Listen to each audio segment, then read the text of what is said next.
Doctor BR Ambedkar Konaseema జిల్లా రామచంద్రపురంలోని VSM college ప్రాంగణంలో వికాస్ ఆధ్వర్యంలో ఏర్పాటు చేసిన మెగా జాబ్ మేళాను రాష్ట్ర కార్మిక శాఖ మంత్రి వాసంశెట్టి సుభాష్ ప్రారంభించారు.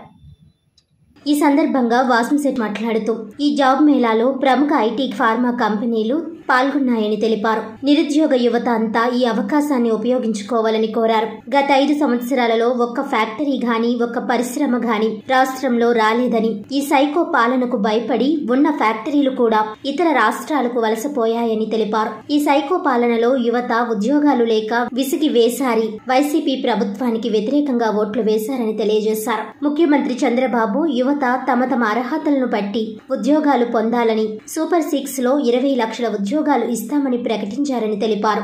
అందులో భాగంగానే ముఖ్యమంత్రి అయిన వెంటనే మొదటి సంతకం డిఎస్సికి చేశారని తెలిపారు. ఈ జాబ్ మేళాలో రామచంద్రపురం నియోజకవర్గం నుండి పెద్ద ఎత్తున యువతీ యువకులు పాల్గొని తమ అర్హతలను బట్టి ఉద్యోగాలు సాధించడం చాలా సంతోషంగా ఉందన్నారు.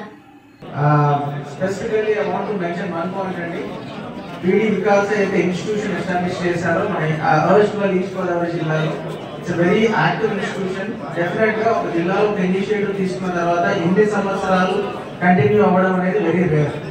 సో అది ఇన్ని సంవత్సరాలు కంటిన్యూ అవుతుందంటే డెఫినెట్ గా లోకల్ పబ్లిక్ సపోర్ట్ ఉంది, లోకల్ పబ్లిక్ రిప్రజెంటేటివ్ సపోర్ట్ ఉంది, డిస్ట్రిక్ట్ అడ్మినిస్ట్రేషన్ సపోర్ట్, ఈ 3 కలిస్తేనే ఇన్ని సంవత్సరాలు జరుగుతుంది. So that is what happening here. So definitely, I would request concerned PD Vikas authorities to conduct such job melas in a regular fashion. So at least you have to maintain a schedule. A year lo every quarterly of the schedule chedamana leda pre monsoon okati post monsoon okati. So monsoon dependent areas kabatti manamandi kuda.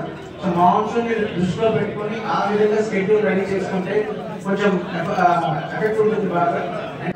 Ee roju job mela mega job mela నిర్వహించబడతా ఉంది. ముఖ్యంగా మీరు గమనిస్తే గత 5 సంవత్సరాల్లో ఈ factories కానీ పరిశ్రమలు కానీ ఏవీ రాలేదు. ఈ సైకో పాలన వల్ల ఉన్న ఫ్యాక్టరీలు బయటకు వెళ్ళిపోవడం, అదేవిధంగా నిరుద్యోగ సమస్య మీద ఏ రోజు కూడా వైసీపీ పార్టీ చిత్తశుద్ధితో లేదు. అదేవిధంగా వాళ్ళ ఆగ్రహానికి లోనయ్యే మరి యువత కానీ నిరుద్యోగులు కానీ ఎవరు ఓటు వేయకపోవడం వల్లే ఈ 11 సీట్లకి పరిమితం అవడం కారణం. అదేవిధంగా గౌరవనీయులు రాష్ట్ర ముఖ్యమంత్రి నారా చంద్రబాబు నాయుడు గారు మీరందరూ గమనించాలి, తొలి సంతకం మెగా డిఎస్సి మీద సంతకం పెట్టడం జరిగింది. అంటే నిరుద్యోగుల మీద, నిరుద్యోగుల కష్టాల మీద ఆయన గమనించి అందరూ కూడా ప్రతి ఇంటికి ఉద్యోగం ఇవ్వాలన్న నెపంతో సూపర్ 6 లో కూడా 20 లక్షల ఉద్యోగాలు ఇస్తామని హామీ ఇవ్వడం జరిగింది. ఇవ్వని పక్షంలో, వెసులుబాటు లేని పక్షంలో 3,000 రూపాయలు నిరుద్యోగ వృత్తి కూడా ఇస్తానని ప్రకటించడం జరిగింది. ఆయన మాట స్ఫూర్తిగా తీసుకుని ఈరోజు వికాస ఆధ్వర్యంలో లక్షరావు గారి సహకారంతో ఈరోజు 35 కంపెనీలని ఈ జాబ్ మేళాకి ఆహ్వానించడం, హెచ్ఆర్లు రావడం, మరి నెక్స్ట్ ఇటువంటి రికమెండేషన్లు లేకుండా ఈ జాబ్ మేళా నిర్వహించబడుతుంది. యువత ఉద్యోగ అవకాశాలు అందించుకోవడానికి ఇక్కడికి వచ్చాయి. మరి 2,000 మందికి ఇక్కడ ఉద్యోగ అవకాశాలు ఉన్నాయి కాబట్టి మిగతా 2,000 మంది లేకపోతే మిగతా వాటికి ప్రతి నెల ఇక్కడ 3 నెలలకు ఒకసారి జాబ్